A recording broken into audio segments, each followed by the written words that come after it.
Good morning friends, welcome back to my channel SB family. দেখো আজকে ভোরবেলা সকালবেলা তোমাদেরকে ব্যালকনি থেকে গুড মর্নিং বললাম। আর এখানে দেখো আমি লঙ্কা গাছগুলোকে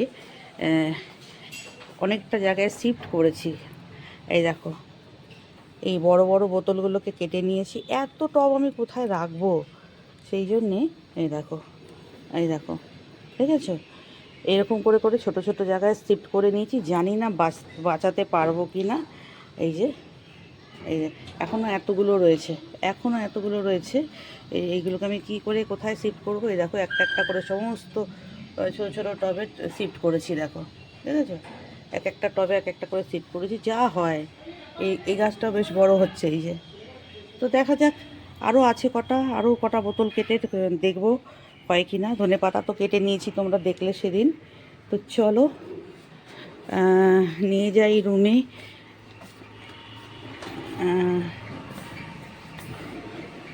এই যে আমাদের বোম্বু কি করছো? বসে আছি। হ্যাঁ বসে আছি। হ্যাঁ, গুড মর্নিং বলে দাও সবাইকে। Good morning. গুড মর্নিং বলো, এরকম বলো, গুড মর্নিং। Good morning. হ্যাঁ চলো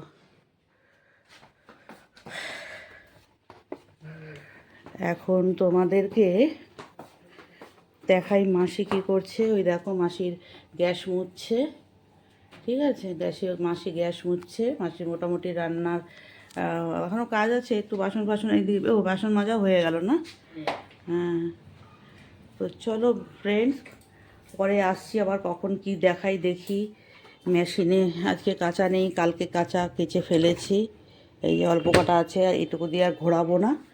তো চলো, এই যে আমাদের জুতো ফুতো সব বোম্বার দুটো জুতো বার করা হয়ে গেছে, যেগুলো ওপরে যাবে।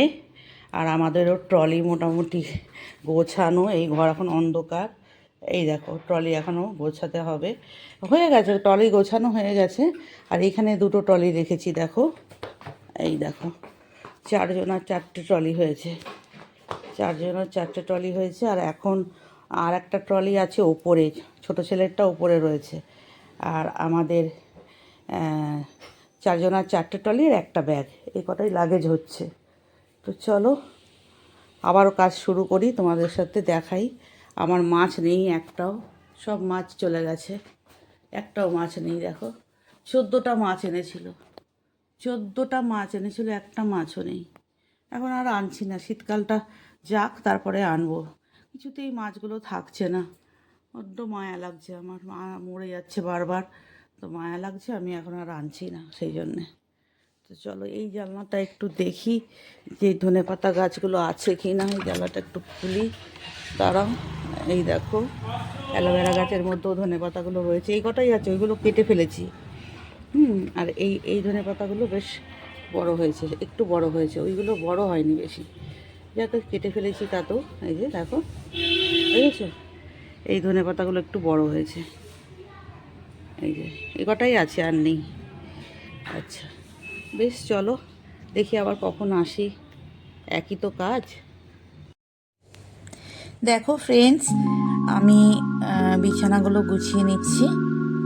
মাসি এসছে রান্নাঘরে, মাসি এসছে একটু মাসির কাজ করতে, ঝাড় দিতে। ঠিক আছে, তো মাসির কাজ করছে আর আমি আমার কাজ করছি। মাসি ঝাড় দিতে দিতে আমি ভাবছি যে এটা করে নিই, মানে বিছানাগুলো ঝেড়ে দিই, তাহলে বিছানার ময়লাটা মাসি একবারে দাঁড়িয়ে আছে। এই যে তুমি বিছানা ঝাড়বা? বললাম হ্যাঁ, আমি বিছানাটা ঝেড়ে নিই, তারপরে তুমি করবা, ঝাড় দেবা। তখন মাসি একটু সাইড করে দেখো দাঁড়িয়ে আছে। তো তাড়াতাড়ি চেষ্টা করি মাসি ঘর ঝাড় দেওয়ার মধ্যেই যেন আমি বিছানা পাটিগুলো তুলে ফেলতে পারি। তো যাই হোক, সেই বিছানা পাটিগুলো তুলে নিচ্ছি দেখো। আর এই যে দেখো, মাসি হয়ে গেল, মাসি ঝাড় দিয়ে বেরিয়ে যাবে। এখন আমি বাকি যেসব জিনিসগুলো আছে, এদিক ওদিক বোতল, জামা কাপড় সব যা যা আছে এদিক ওদিকগুলো ছড়িয়ে ছিটিয়ে থাকে, সেগুলো একটু গুছিয়ে নিচ্ছি। কারণ জানো শীতকালে তো এত জামা কাপড় বেরোয়, কোথায় কোনটা রাখি মাথা খারাপ হয়ে যায়। তো যাই হোক, আমি একটু গুটিয়ে রাখছি। ঘরটা একটু ফাঁকা করি, আবার বেলার দিক থেকে একটা একটা করে বেড়ে আবার জেগে সেই হয়ে যায়। কিছুক্ষণ বাদেই মানে 1-2 ঘন্টা বাদে এই মোজা খুলছি আর এই সোয়েটার খুলছি। দেখো ফ্রেন্ড, চলো আমি স্নান করা হয়ে গেছে আমার। আর এই যে দুটো ফুল পেয়েছি, সাদা ফুল, এই আর এই দেখো গাছ থেকে দুটো ছিঁড়ি, তাহলে পুজোটা দিতে পারবো। হ্যাঁ, ছিঁড়তে একদম মায়া লাগছে, খুব মায়া লাগছে গো, এত সুন্দর গাছে ফুলগুলো লাগছে না, ছিঁড়তে ভীষণ মায়া লাগছে। একটা ছিঁড়ে পুজো দিই, একটা বা দুটো ছিঁড়ি, দুটো ছিঁড়ে পুজো দিই।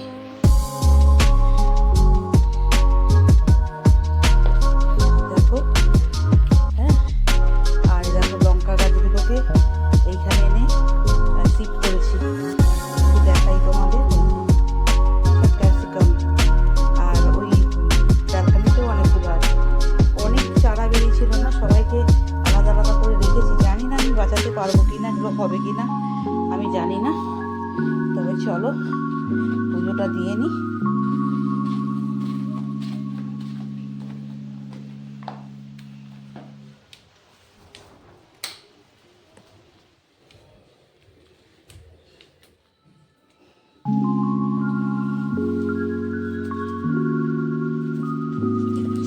দেখো এই ফুলগুলো আমি ছিঁড়ি পুজো দেবো আজকে।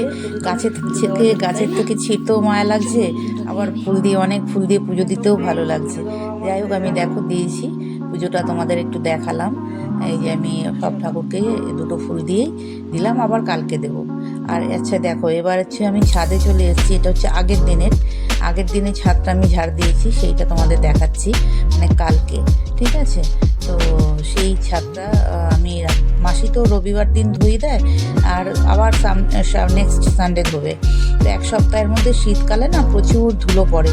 তো আমি ভাবলাম মাসি তো একদিন ধুয়ে দেয়, তো এই শীতকালে একটু ছাদে উঠি, তো পায়ের তলাটা একবারে কালি হয়ে যায়।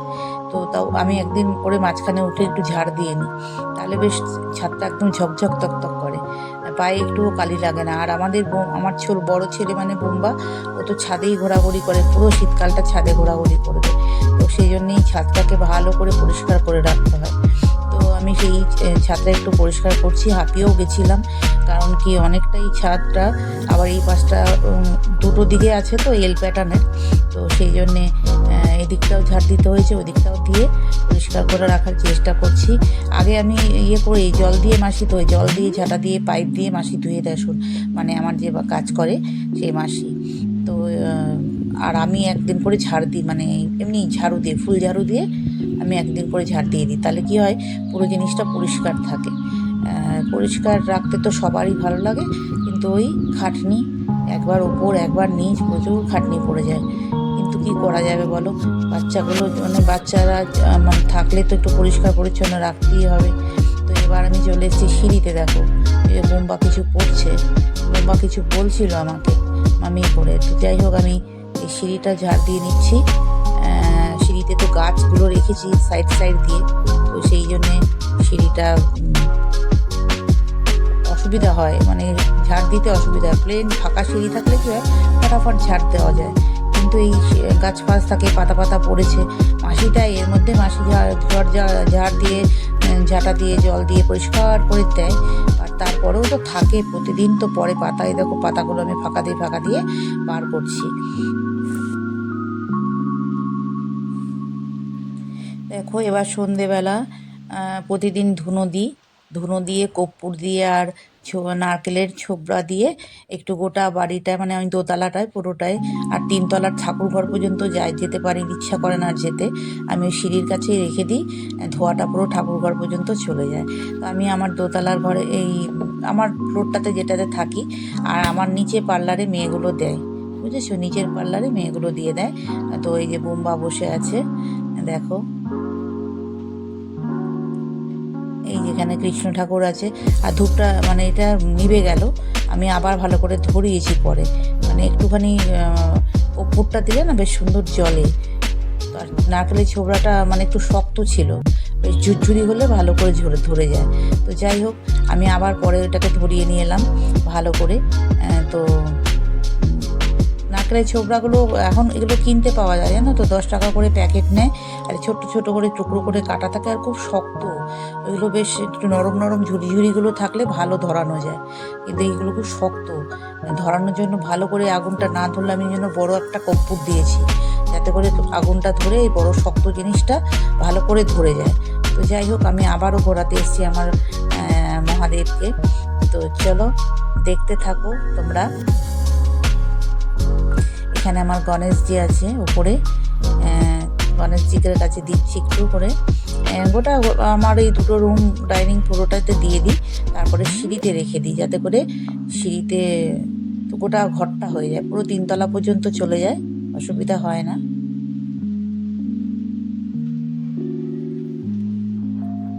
এখন নিভে গেছে। এখন আমি একটুখানি বেশ ধোঁয়াটা আসার জন্য একটু হাওয়া দেওয়ার চেষ্টা করছি, যাতে ধোঁয়াটা আরও সুন্দর করে হয়। আমার ভালো লাগে ধুনোর গন্ধটা যখন সন্ধ্যেবেলা ঘরে থাকে না, ভীষণ ভালো লাগে মনটা। তো যাই হোক, দেখো এখন বিকেলের দিকে সন্ধ্যেবেলায় ওই সন্ধ্যে দেওয়ার পর বাবাকে একটু করাচ্ছিলাম, এক্সারসাইজ করাচ্ছিলাম। তো যখন বলি কখনো কখনো মুড হয় করে, কখনো কখনো মুড হয় না, করে না, জামা উঠে যাচ্ছে ওর। তো যাই হোক, একটু মুড হলো, তো বললাম একটুখানি করো, 10 মিনিট অন্তত করো। তো 10 মিনিটও করেনি, ওই 5-6 মিনিট করেছে। মুখটা দেখছো, রেগে যাচ্ছে, এক্সারসাইজ করতে বললেই রেগে যায়, খাটনি হয় না। তো সিঁড়ি দিয়ে ওঠানামাটা করে, অনেকবারই করে, তো সেটা একটা এক্সারসাইজ হয় ওর। আমি ঘরে মাঝে মাঝে আমি এটা করাই, হাতে ফ্রি হ্যান্ড এক্সারসাইজ যেটা হয়, সেই ফ্রি হ্যান্ড এক্সারসাইজটাই করাই। তো চলো, ওদিকে ওর হয়ে গেল, ওই যে অনেকবার একবার করে করেই থেমে যাচ্ছে, একবার করে আরেকটু করো, আরেকটু করো। তো যাই হোক, এখন একটু পড়তে বসিয়েছি। আজকে দিয়েছি ওকে ড্রয়িং, আমি যেটা এঁকে দিয়েছি এই পাশে, আমি বললাম ওটা দেখে দেখে তুমি আঁকো। আমি তো এতদিন এঁকে দিতাম, ওকে বলতাম কালার করো তুমি, কালারটাও করতে পারে, মোটামুটি করতে পারে। তো আর আঁকার জন্যে এঁকেছে ঘরটা, একটা ঘর একটা গাছ, বলেছি এটা আঁকো। তো ওটাই চেষ্টা করছে আঁকার, এঁকেছে মোটামুটি ওর মতো করে যতটা পেরেছে, যতটুকু কনসেন্ট্রেট করে। এখন কনসেন্ট্রেট লেভেলটা অনেকটাই ওর এসছে আগের থেকে, ধীরে ধীরে ধীরে ধীরে না, এই ইউটিউবে ওকে আনার পর ও কিন্তু অনেকটাই ইমপ্রুভ করেছে। মানে মনোযোগ ব্যাপারটা, একটা জিনিস দেখে দেখে আর একটা জিনিস করা, এই ব্যাপারগুলো কিন্তু অনেকটাই ইমপ্রুভ হয়েছে। তো যাই হোক, এবার দেখো, এটা হচ্ছে আগের দিনের রাত্রের, মানে এটা হচ্ছে আগের দিনের রাত্রের বেলার সিন। তো দেখো, আমি আমার ঘরে কিছু কাঠ ছিল, আর আমার হাতে বানানো একটা উনুন ছিল। তো রাতে যে ভাতটা করি, আমি ভাবলাম এইটুকু আমি কাঠের জালে একটু ভাতটা বানাই আজকে। তো শখ করে উনুনটাকে দোতলার ব্যালকনিতে ছিল, ওখান থেকে তুলে বোম্বাই নিয়ে এসে দিয়েছে। বোম্বাকে বললাম নিয়ে আসো বাবা উনুনটা, বোম্বা এনে দিল, আর আমি বাকি সরঞ্জাম সব এনে নিলাম, যে ভাতের হাঁড়িটা বসিয়ে দিলাম। আর কাঠের জালে রান্না করা কী কষ্ট বাবা, আমি তো দেখলাম বারবার নিভে যাচ্ছে, বারবার নিভে যাচ্ছে, আর আমি শুধু কেরোসিন ছুটছি। দেখো পাশে একটা কেরোসিনের বোতল রাখা আছে। কাঠের জালে বিনা কেরোসিনে যে কী করে রান্না করে আমি জানি না, কী কাঠ দেয়। আমার তো ঘরের কিছু ছিল, এত কাজ হয়েছে তো ঘরের, তো কাজ হলে দেখবে প্রচুর জিনিসপত্র বেরিয়ে যায়, অনেক কাঠ প্লাইয়ের কাজ হয়েছে। তো সেই টুকরোগুলো অনেক ছিল, আর প্রচুর দিয়ে দিয়েছি মানুষকে, বস্তা ভরে ভরে দিয়ে দিয়েছি। অল্প কটা ছিল, বললাম এই কটা যখন আছে তো ভাতটা হয়তো হয়ে যাবে। আর এই ভাতটা তো এমনি চালের নয়, সেদ্ধ চালের নয়, তো এই তোলাই পাঞ্জা চালের ভাত, তো তাড়াতাড়িও হয়ে যাবে। তো রাতের ইয়েটা আমি এইখানেই করি, মানে এই উনুনটাতেই করি। তারপরে যা পাঙ্গা নিয়ে নিয়েছি, বাপরে বাপ, সে কিছুতেই একবার ধরছে তো দপদপ করে ধরে যাচ্ছে। আবার ভাতের হাঁড়িটা ছোটো ছিল, যেহেতু অল্প ভাত ছিল, দুজনার, ওর বাবা এবং ছোটো ছেলের ভাত হবে, তো সেই জন্যই ছোটো যেহেতু হাঁড়িটা, আমি একবার ধরিয়ে দিয়ে তারপরে আর হাঁড়ি আর চাপাতে পারছি না কিছুতেই, হাতে আগুনের ছ্যাঁকা লেগে যাচ্ছে। তারপর আগুনের ফ্লেমটা একটু কমলো, তারপরে আবার আমি ইয়েটা চাপালাম, এখন নিভে গেছে, আবার কমে যাচ্ছে, আবার একটু কেরোসিন তেল নিয়ে ছুঁড়ে দিচ্ছি ভিতরে। এইভাবে বানালাম ভাতটা। যাই হোক, একটু তোমাদের সাথে শেয়ার করলাম। আর আমার তো এমনিতেও ভালো লাগছিলো, দেখো শীতের দিন, আর আমার সাথে কোম্পানি দেওয়ার মতো কেউ নেই, মানে না হাজব্যান্ড ছিল অফিসে, আর বড় ছেলের মতো নিচে রয়েছে, ছোট ছেলে তার ঘরে রয়েছে। আর আমি একা একাই সব করলাম। মানে বোম্বা তাও আমাকে একটু হেল্প করে দিয়েছে, এই উনুনটাকে বলেছি এনে দিতে, বোম্বা এনে দিয়েছে উনুনটা। আর এই ভাতের হাঁড়ি বলো, ক্যামেরা বলো, সব জল বলো, সব কিছুই আমাকে নিয়ে আসতে হয়েছে উপরে টেনে। তো যাই হোক, একা একাই বসে বসে বানাচ্ছি, একটু একটু করে কাঠ দিচ্ছি, আর যেই নিভে যাচ্ছে একটু করে কেরোসিন তেল ছুটছি। তা যাই হোক, এই দেখো, এইটা হচ্ছে পাটকাঠি, বুঝতে পেরেছো? পুজো দিয়েছিলাম তখন অনেক পাটকাঠি এনে দিয়েছিল। সেই পাটকাঠিগুলো ভাবলাম এগুলো কী করবো, এত পাটকাঠিগুলো রেখে। তো এই পাটকাঠিগুলো ছিল বলে আমার আজকে ভাতটা বানাতে পেরেছি, তাছাড়া আমি বানাতেই পারতাম না। মানে একসাথে যে আমি যে কাঠটা ধরতেই থাকবে, আগুন ধরতেই থাকবে, ওরকম হলোই না। বারবার নিভে যাচ্ছে। যেই কেরোসিন দিচ্ছি এরকম দাও দাও করে জ্বলছে, আবার যেই কেরোসিনটা হয়ে যাচ্ছে দেখছি আবার বন্ধ হয়ে যাচ্ছে। তো এই যাই হোক, এইরকম যুদ্ধ করে এই ভাতটা বানালাম। দেখতে থাকো তোমরা। আর কেমন লাগলো আমার এই ভিডিওটা, পুরো ব্লগটা আর কি, পুরো ব্লগটা কেমন লাগলো একটু জানিও, ভালো লাগবে। তো যাই হোক, তোমাদের জন্যই এইটুকু তুললাম। আর আমারও ভালো লাগা আছে, অবশ্যই আমার ভালো লাগা আছে। এই যে এই নিজের হাতের বানানো উনুন প্লাস এটা দিয়ে বসে বসে করা, বেশ পিকনিক একটা মজা আসে। তো আরও মানুষ থাকলে ভালো লাগে, তো মানুষ তো নেই, আমি একাই রয়েছি। আর ছেলেরা ছেলেদের মতো করে, আর মেয়েরা থাকলে তবু দেখবে একটু পাশে পাশে আসে, ছেলেরা তো ছেলেদের মতো থাকে। তো যাই হোক, আলটিমেট আমার ভাত ফুটে গেছে, দেখো ওটা একটু তোমাদের দেখাচ্ছি। দেখো, আলটিমেট আমার ভাত ফুটে গেছে এই যে আগুনের সাথে যুদ্ধ করতে করতে, সেটা একটু তোমাদের সাথে শেয়ার করছি। আর এই চালটা খুব তাড়াতাড়ি হয়ে যায়, যে খুব অনেকক্ষণ টাইম লাগবে না, সেদ্ধ চাল হলে অনেকক্ষণ টাইম লাগে, বাট এটা খুব তাড়াতাড়ি। এই যে ফুটটা দিয়েছে না, এরপর একটু হালকা তাপ হলেই আস্তে আস্তে আস্তে আস্তে এটা মানে 10 মিনিটে হয় এই ভাতটা। আমার এই চালের ভাতটা গ্যাসে যখন করি জাস্ট 10 মিনিট লাগে, এর বেশি লাগে না। তো দেখো, আমি একটু লাইটটা অফ করে দিয়েছি, আমার টিউব লাইটটা রাত্রিবেলা অফ করে এই লাইটগুলো লাগানো হয়েছিল। পরিবেশটা একটু ক্রিয়েট করছিলাম যে বেশ কেমন লাগে দেখতে, বেশ এই আলোটাতে কেমন লাগে দেখতে, এটা একটু তোমাদের সাথে শেয়ার করলাম। অন্ধকারের মধ্যে যে আমার উনুন জ্বলছে, আর আমার উপরে এই লাইটগুলো জ্বলছে। তো বেশ ভালো লাগছিল, আমার নিজেরই ভালো লাগছিল বলে একটু তোমাদের সাথেও শেয়ার করলাম। তো এটাই আর কি, আর কিছু নয়। তো আলটিমেট হয়ে গেল আমার সব কিছুই তোমাদের সাথে শেয়ার করা। আর এই যে ভাত নেমে গেছে। এবার তোমাদের একটু দেখাচ্ছি ভাতটা, দেখো রাতের ভাত কিন্তু, এই দেখো ও আমার হাজব্যান্ড এবং আমার ছোট ছেলের জন্য। একদম ক্যামেরাটাতে ধোয়া স্টিম হয়ে গেল।